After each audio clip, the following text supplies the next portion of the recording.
The dirty little secret of higher ed admissions is that achieving a desired diverse racial mix means discriminating against Asian applicants, or at least, secret until Students for Fair Admissions exposed it.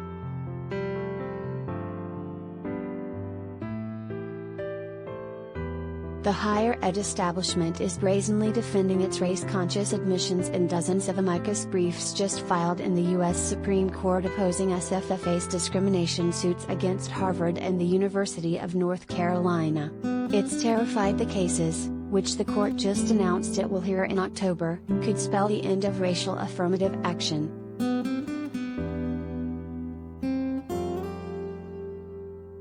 The statistics are shocking. As SFFA noted in its Harvard petition, an Asian American in the fourth lowest decile has virtually no chance of being admitted to Harvard, 0.9%, but an African American in that decile has a higher chance of admission, 12.8%, than an Asian American in the top decile, 12.7%.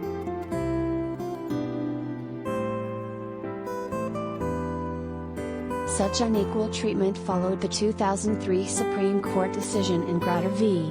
Bollinger permitting schools temporary, limited use of race as one of many factors for the desired educational objective of viewpoint diversity.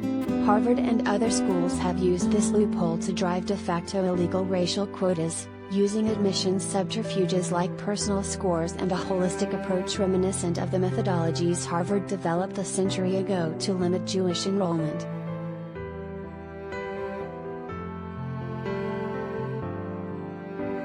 About 24 mostly right-leaning nonprofits filed amicus briefs supporting the Asian students. In a brief our Legal Insurrection Foundation filed, we documented how this hyper-focus on race has contributed to a narrowing, not broadening, of viewpoint diversity. It's time to close the loophole.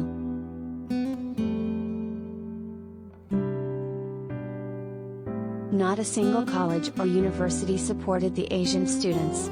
To the contrary, several dozen briefs were filed against SFFA on behalf of hundreds of colleges, universities, higher education and professional school associations, teachers' unions, more than 1,000 professors and deans and even college basketball coaches.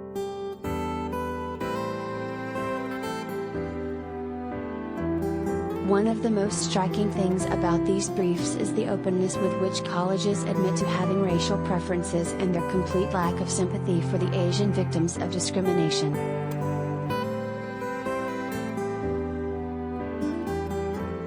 The American Bar Association, which accredits law schools, bluntly demanded the court not ban race-conscious admissions policies. The University of California president and chancellors argue that universities must retain the ability to engage in the limited consideration of race.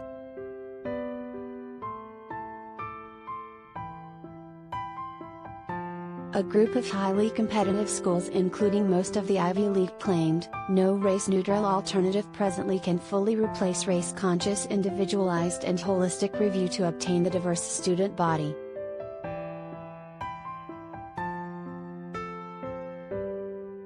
Without racial preferences, in other words, these schools could not achieve their desired racial mix.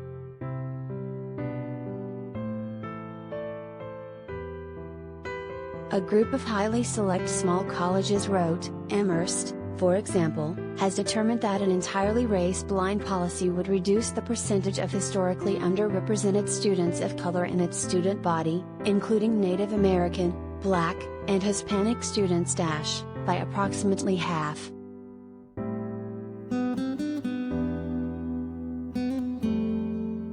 The University of Michigan argued similarly, noting a 44% drop in Black undergrad enrollment after a 2006 state ban on racial discrimination in admissions.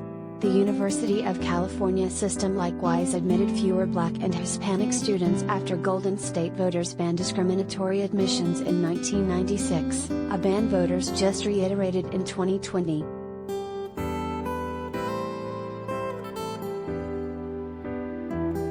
The educational establishment's uniformity and vigor in supporting racial preferences is staggering.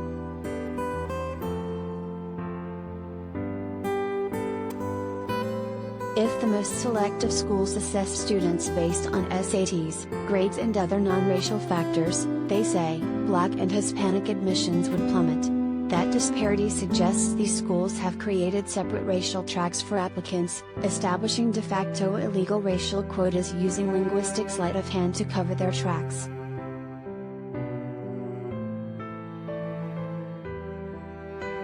Justice Sandra Day O'Connor's majority opinion in Greta rationalized race-conscious admissions as a way for universities to choose students who would contribute the most to the robust exchange of ideas.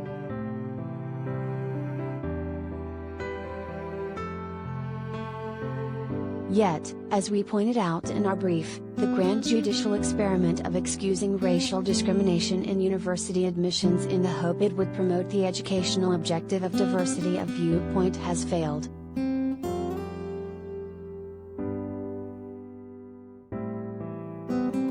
Indeed, since Qatar, campuses have become less ideologically diverse and more intolerant of dissenting ideas. Nonpartisan surveys consistently show that students are afraid to voice opinions, in and out of class. And no wonder, a Cato Institute poll found that just 20% of students believe their professors have a balanced mix of political views. The focus on discriminatory admissions and the growing ideological intolerance on campus are connected.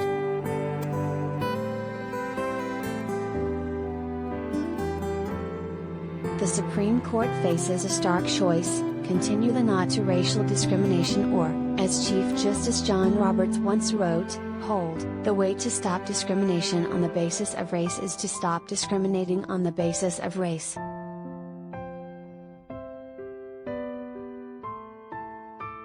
William A. Jacobson is a clinical professor of law at Cornell Law School and president of the Legal Insurrection Foundation, a nonprofit devoted to free expression and academic freedom on campuses, where Joanna E. Markand is research editor and counsel.